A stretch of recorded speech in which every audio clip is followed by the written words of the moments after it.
पर शॉपिंग की, बहुत अच्छी क्वालिटी के कपड़े मिलते हैं। हाँ। और बहुत अच्छा लगा दीदी जी कितनी से बार मिलके आई भी। थी बताओ, कितनी बार दूसरी आई? बार आ गई मैं इधर। हाँ। अभी मेरे को इस दुकान का पता लगा और मैं यहाँ से 2 बार शॉपिंग करके गई। और गिफ्ट में क्या मिलता है? और गिफ्ट में सूट मिलता है। कितनी की परचेजिंग पे? 5000।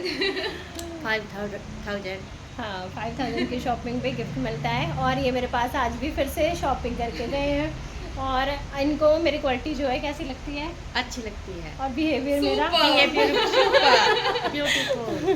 थैंक यू, आप भी आ जाओ। और ये भी मेरे रेगुलर के कस्टमर हैं, ये भी बहुत परचेजिंग करते हैं। और कहाँ है आपके घर बताओ? चांदपुर में। चांदपुर में इनके घर है।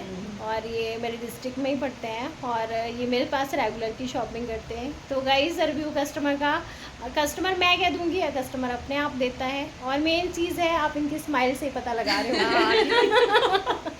ठीक है, ठीक है। Bye bye. Okay, bye bye.